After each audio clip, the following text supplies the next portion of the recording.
Hey everyone! So this is Esther and Caleb. I am introducing myself first.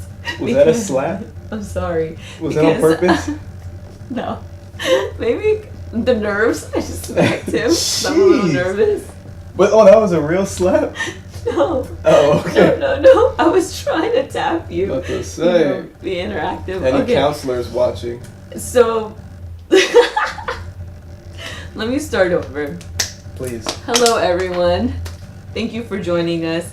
My name is Esther. This is Caleb, my husband, and we thought it would be really fun to do an interview. So today I will be interviewing Caleb. How Caleb exciting. Ezekiel. How exciting. So the questions that I picked, I feel like can relate to anybody. And the thing is that we want to relate to people like in general. Like I'm not trying to throw this video out to like a certain group of people. I basically want people to relate with us, our lives, who we are, what we've been through, and where we're going, and what God is doing. So basically that's what the questions are about, and I just want people to kind of get to know you, your story, from the very beginning. By the way, I have no idea what these questions are. So I'm here for this interview, and we'll see what happens. We'll see what these questions are. I told her any type of questions. I don't know how far she took it because my past is crazy, but let's see. Okay, so we're gonna start, all right? So let's start with question number 1. Numero uno, you know what I'm saying? Gotta get my water in. Okay, so this one's kind of long, but Okay, how did you find your identity and self-worth? I know how you were conceived and the different identities that you took on, but how did you manage to push everything aside and embrace your essence? Man! I felt like that joke God gave it to me when I was at the mall today. That's good. Wow. That's a really good question because you know better than anybody that on any given day or any given season, I'd be a new person. It's like I just had so much built up inside of me that I just found a way to push and stuff all my emotions. And so it's almost like I would want to become the opposite of what I felt inside.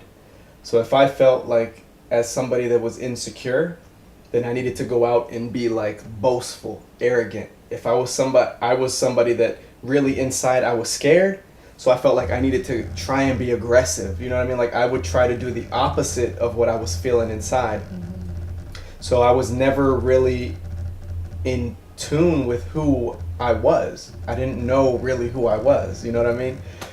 So I remember for me, one of the things that really kind of marked my life is that I received a word from God that says you have to look at me as a father. And I think that during that season, things changed for me. I remember my spiritual mom gave me a DVD, and it was about the fatherhood, God's fatherhood. Mm-hmm. So it's I've always told you that for me, I've had a struggle with love my entire life, where I look at love as something that can be taken away. So why? Because my mom, when I was 11, she passed away, and she was one of the people, when I look back, when I think of who has loved me in my life, it's probably the only person I could think of, you know what I'm saying, was my mother. And that's just until I was 11 years old. So I don't even know, I didn't even know her as a mature person. Mm-hmm. I knew her as that childlike, my mother loved me.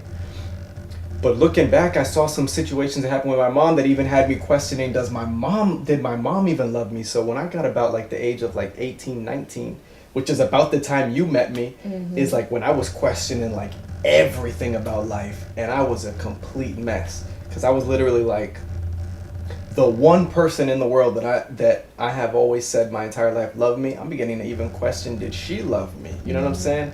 Why'd she give me up? Why'd she stop fighting for me during court and all that stuff? You know what I'm saying? And then she died when I was 11, so it's I never got these questions answered. You know what I mean? And so there was other situations in my life where it was just I just always felt deep inside of me, love is something that somebody can give it to you one day, but it can be snatched from, it can be just taken from you like that. It could be death, or it could be they can literally just look at you and say, I don't love you, or say, I don't care about you.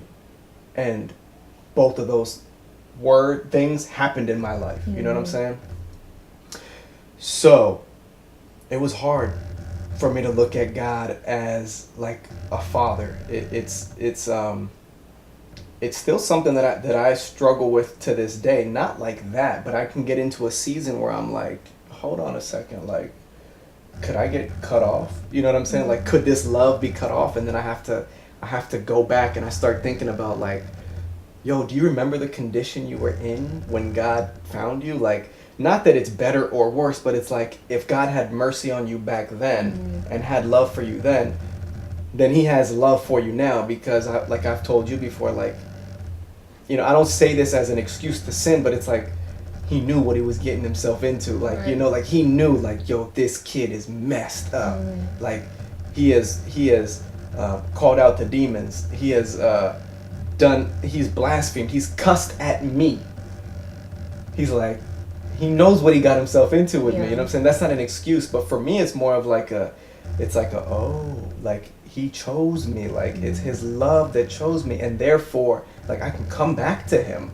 He didn't call me to cut me off. He called me because he saw my need, and in his mercy, like I literally used to cuss and say, like, F God, like, F you, like, you know what I'm saying? Like, F your God, all that stuff. So it's like, if I just turn back to him, like, in other words, his love was beyond my insults towards him. I blasphemed, you know what I mean? It's beyond that. So it's like, I trust that there's always another opportunity with him. So I think for me, it's just being able to let go and say, like, you know, I can be myself, but I also have to be mature enough to admit when I'm wrong.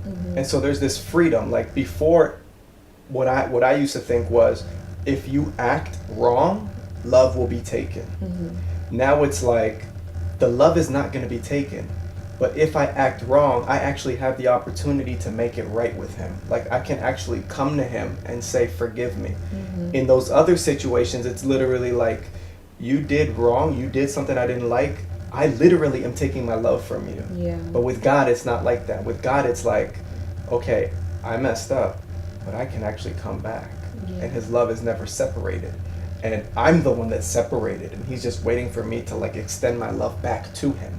And it's like, so, like, in the other situations, it's like, love was taken, but it's like, dang, I want to love you, but you're basically telling me I don't love you, so I can't give you love. You won't let me give you love. And it's like, God is basically saying, like, go ahead and love me. Oh my gosh, that's crazy. I think that this can definitely, like, just I don't know, just touch anybody that's gone through any type of abandonment, whether it's through, like, a mother or father, because there are situations where your parents do reject you. And also if you know, a spouse, a boyfriend, a girlfriend. I mean, I think that a lot of us have been in relationships where people have said, well, you love somebody, and they're like, I don't love you. Exactly. That and those exact situations, family members, it was other people, it was just, you know, even if it was things that when you were a kid, but it's like, those are your experiences. Like, those were my experiences with love, even though it wasn't love. My heart thought it was, you know what I mean? Okay, guys, so let's move on to question number 2. That was good. What would you say was the moment that marked a change in you?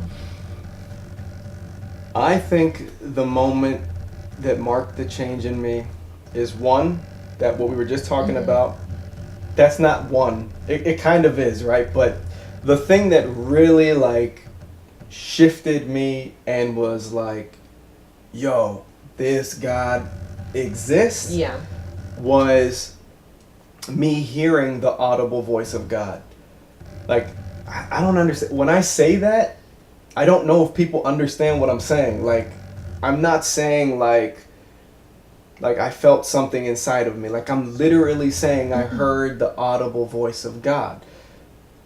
like you see in the Bible. Like, it's like, I don't know how to make that real, because even when I think about it, I'm like, that's like, it's so bizarre, right? Mm-hmm. But like I was telling these girls, remember at the mall like 2 days ago, like, before I heard the audible voice of God, I was into all these different religions. I was into Buddhism, Hinduism, transcendental meditation, Silva method, all these different types of meditations, and I was having experiences with living beings, with demons. I was hearing voices, I was having visions, I was being taken out of my body. I was having real experiences, not just like, oh, like I meditated and I was looking for my spirit guide, and like I was actually having real experiences. And so that, first of all, opened my mind up to like hold on, there's a lot going on here that I don't, this is way more complicated than I thought. Mm-hmm. And so, long story short, as I'm on this like journey, this is during the time I didn't believe in God. I'm like on this journey to seek truth. I was like a truth seeker, like 100%. I did want to know the truth, no matter where it led, right?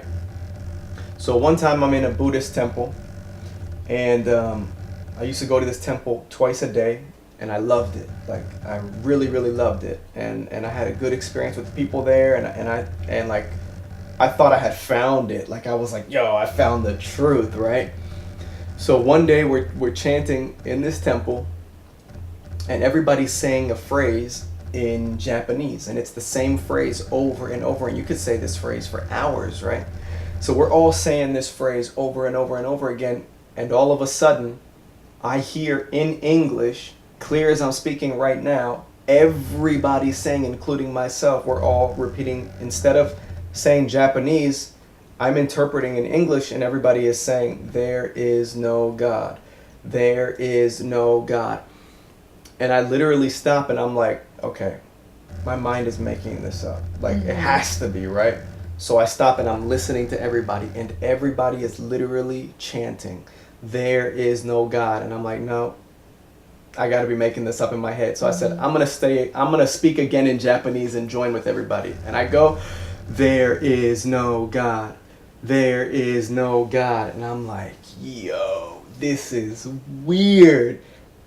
But remember, I had already had these experiences. So to me, it was like, it was weird, but it wasn't that weird. You know what I mean? I'm like, oh, okay, something's happening, right? So I stopped, and I said,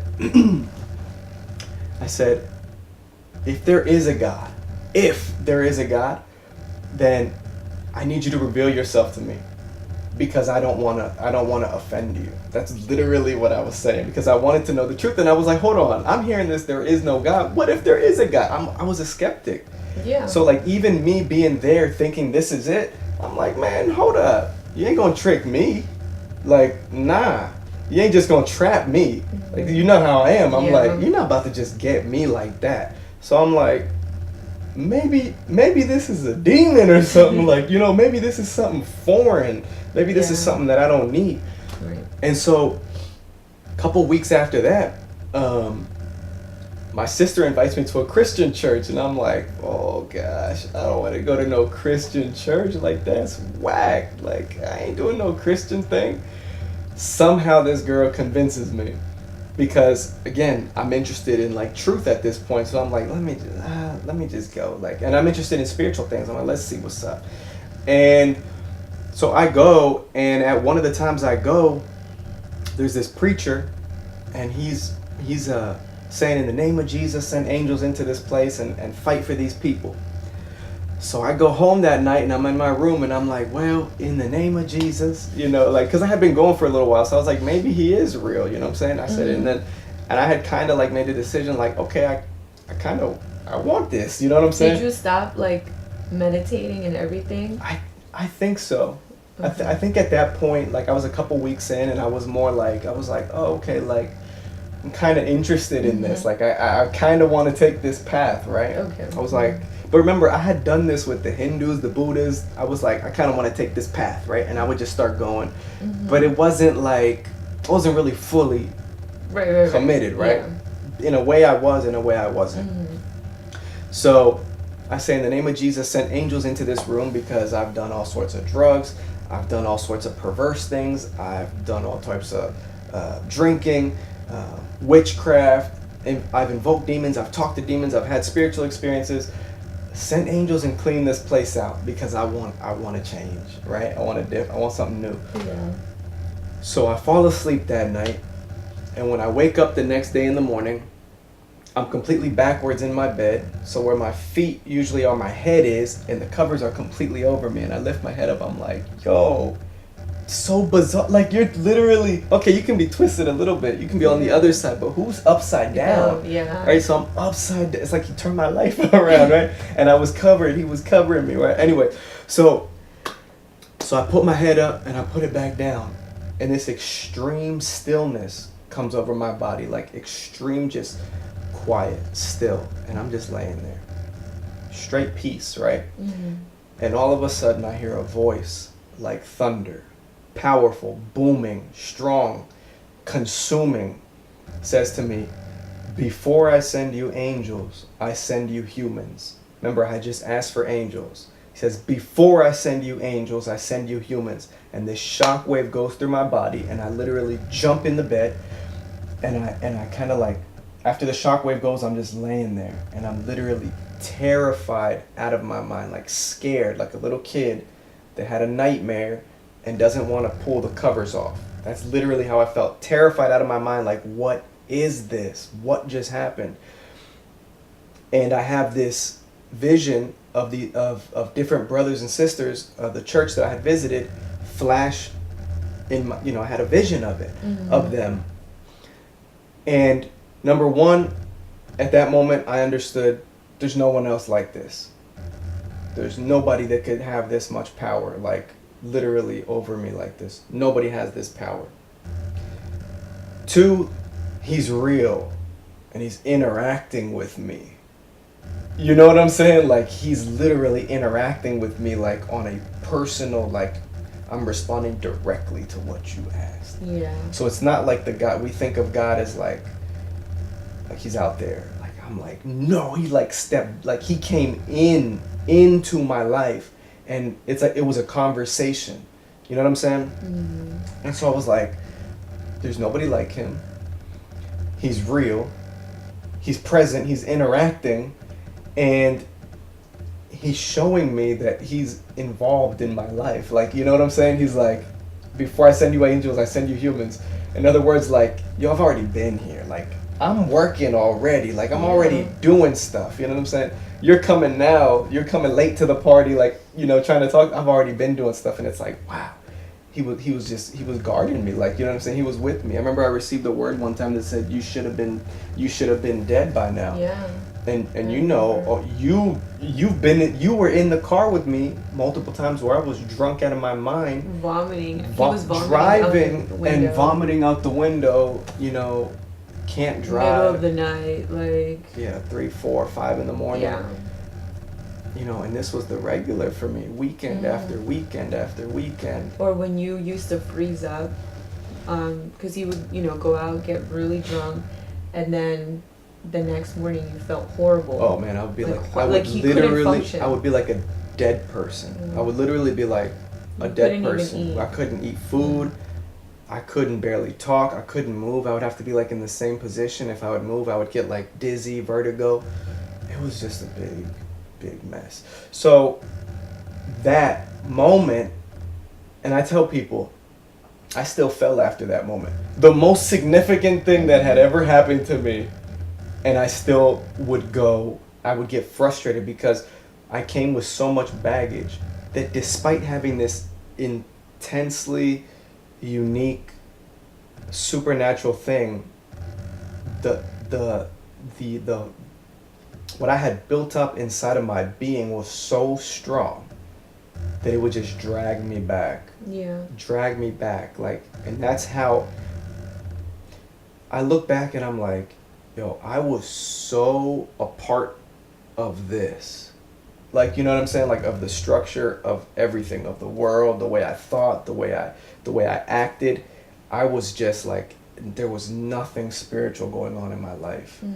And then like this something spiritual happens, and it's like the power that the hold that was on me was so strong that it was like just so difficult to like overcome when the trials would come, the temptations would come, the doubts would come.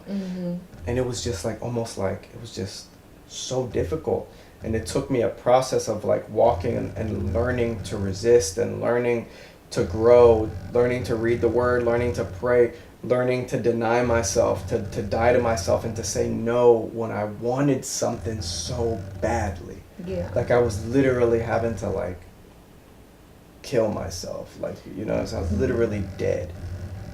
And that is something that people, I was thinking the other day, I was like, you come to God, it's literally like suicide. Be ready to die. Like be ready to die. Like, and it's tough, man. Like it's tough. And sometimes you go through seasons where you're like, I don't want to die right now. Like I'm trying to be alive, you know? I want to be in control. And then it's like, nah, bro, you gotta die again. Like, go ahead and throw yourself up on the sacrificing altar and die. Okay, so that was actually one of the questions that I had about overcoming. And so I know that as a believer and as a follower of the creator of Yeshua, Jesus, the believer goes through continual processes to be transformed inside and out. And so the question is, what area of your life did you feel was the hardest to overcome? Now, this is referring back to you being like fresh new believer, saying God is real. You know, you had an encounter with him. God is real. What was the hardest for you? What area of your life? Because maybe it could relate to someone that's listening. That's an interesting question, because for me, the attacks came in two areas, always, and these two areas worked together like clockwork. It was like they just worked together, right? And so when I look back, I can't remember which one came first. I think that my two biggest struggles were doubt and the flesh, lust, right? And so what would happen with me is like I would go through a season where I would be like firm, right? It would be like a season where I was just like, you know, going to church, gung-ho, like, and I see it in so many people. I see it in so many believers, especially when you're fresh. Gung-ho, man, yeah, I don't need nothing, just Jesus, right? That lasts like a week, 2 weeks, and then all of a sudden they want a girlfriend or they want this and that.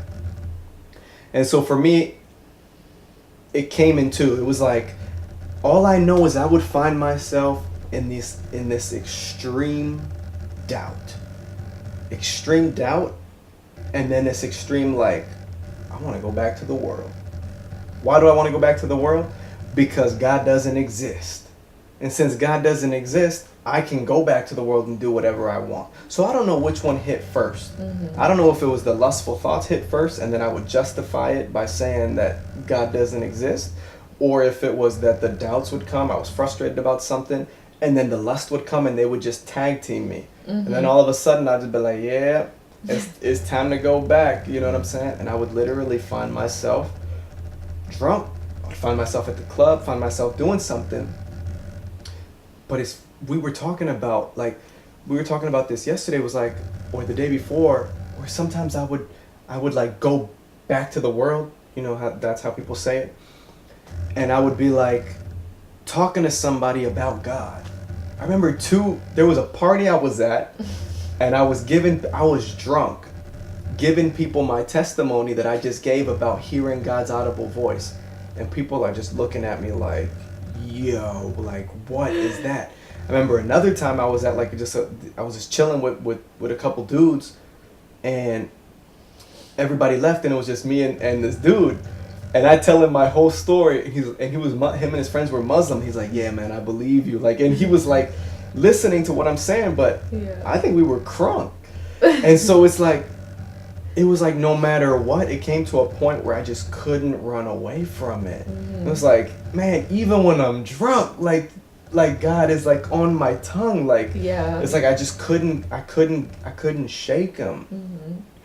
And so I was like, it's like there is no, I finally realized there literally is no other way for me, because I would go back to the world and I had no peace. And so I was looking for peace. What I wanted was like, I want a peace from the God doesn't exist. I wanted peace from the I feel lust. And I would go back and I just wouldn't find peace. Mm-hmm. So it came to the point where I was like, I was convinced there's nothing for me over there. Like, it's not doing what it used to do for me. Mm-hmm. I don't want it. Yeah. And so it was an awkward time, because I was like, crap, like what do I do now? Like, you know what I'm saying? And so it was like, oh, I just keep seeking God, like, and he gives me peace. Like, and then I was like, oh, this is real peace. Like, this is the real peace now, is knowing God, is seeing him order my entire life, is seeing him change my thoughts, like literally reconstructing the way I think, the way I look at the world. This is peace, not that. Wow. That was good. Girl, you act like you don't know me. You're a good reporter, though, or whatever you call it. I'm gonna have my own show. Girl. Okay.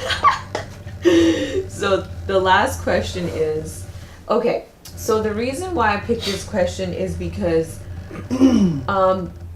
we hear this a lot, where people talk about purpose and people talk about doing the will of God, but what do you think that is? Like, what do you think doing God's will over your life is? Like, you know what I mean? Like, what is purpose? What is the point? What is the point of life? Because you even, like, in your song, what is it called again? Oh my gosh, I'm having like a brain freeze. Yeah, I forget what it's Yeah, called. Also. oh my gosh, yeah. But you share your entire testimony in that song. Yeah. And then I just feel like a lot of people are going through that. We question that. Like, well, what's the point of me being alive? I question whether people considered me a burden. I was conceived in rape, and so to other people outside, to the world, I was considered a mistake and a burden. So there's people that they don't know their purpose and they don't know why they're here on this earth. So what would you say to them? Well, I always say this. This is the simplest way for me to look at it. And you've probably heard me say this a bazillion times, is that you have to look at, sometimes you have to look at life, right? You have to balance certain things. And people say, oh, I believe in God, right? Mm-hmm. Okay. So if you really believe in God, even if you say you believe in God and deep it down inside you do believe in God, you have to ask yourself, what God do you believe in? Mm-hmm. If you say, I believe the God that's in the Bible, I believe Jesus, Yeshua, however you want to call him, the one that is written about, the Messiah. If you say, I believe in him, well, then you have to look at some hard truths that are in there, and you have to understand that if you believe in this God, then you believe that he created you, and you believe that he has a specific purpose for your life. And then you have to ask yourself, am I living that purpose? And you have to wrestle with the fact that, like, if it's true that God exists, and if it's true that he made you, that he formed you in the womb of your mother, then there should be something deep inside of you, or you should at least want to know what your purpose is. And there has to be, like, you have to come to this truth that is like, that says, if he created me, if he made me, then I will not be satisfied until I know him better. Mm-hmm. Because it's like a child that is that's adopted. It's almost like we were adopted by like the world. per se. I'm gonna flip it. Usually we say we're adopted like by God, right? But I'm gonna say it like the other way, because life only comes from God, right? So truly God is the Father. Right. He really is the Father. But it's like we're into this world, and it's like we're adopted by the world per se. That's just the easiest way to say it. We're like adopted by the world. We're adopted by the ways of this world. We're adopted by our friends. We're adopted by our parents that don't know God. We're adopted by an entire system that like forms us. It forms the way we think. It forms where we go. It forms the conversations, the friendships, the jobs. It forms literally so much of our life. Mm-hmm. And then so I have to ask myself, you have to ask yourself, if it's true that God is the creator and that he made me, well then what does he want for my life? What does he say about me? What does he want me to do? And that is a super important question to ask, and you have to ask yourself, have I been manipulated? Like, have I been tricked? Like, am I living a life? Am I living the best life? Or am I living whatever I've been taught that I'm supposed to be living? Mm-hmm. You know what I'm saying? It's almost like the rat race. Like, have I just been taught that morality is whatever I see it is? Mm-hmm. Morality or life is all about just getting a job, getting a family, and that's good. That maybe works for some people. That didn't work for me at all. Like I said, my mentality was like it was just about drinking, getting high. So, there's some people that can maybe do that. They have some kind of foundations. There's some people that just can't. So that doesn't even work for me. Like, I understood, like life is pretty much do whatever the heck you want. And unfortunately, some people, like, we just ruin it. Like, mm-hmm. we just tear it to pieces. We tear it to shreds because we don't know who we are. We don't have that identity, and we don't know that God is our Father and that he actually has a plan and a purpose for us. I'm forgetting what the question was. No, I mean, you pretty much answered it, and I think that what a lot of people need to understand is that the only way to really find your purpose and God's purpose and will for your life is through knowing him intimately and knowing him as a father.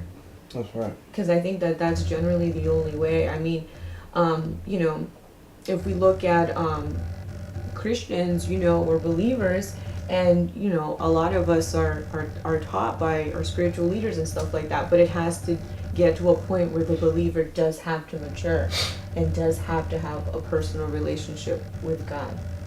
It has to go more profound than I hear that God created me, I hear that God called me, I hear that I have a purpose from my spiritual leader, but you actually have to experience it. Yeah, and those are that can be really, really tough. It can be tough to it's like God told Abraham, it can be tough to leave your land. Yeah. It can be tough to leave your comfort zone. It can be tough to do all that and have to go off faith and go by faith. Even Abraham, he was told, in other words, God was like, I've got the fruit coming for you. You know what I'm saying? Like, you're going to give birth, your wife is going to give birth. But they went ahead and tried to do it their own way. God didn't take his hand off of him. God didn't say, I'm done with you.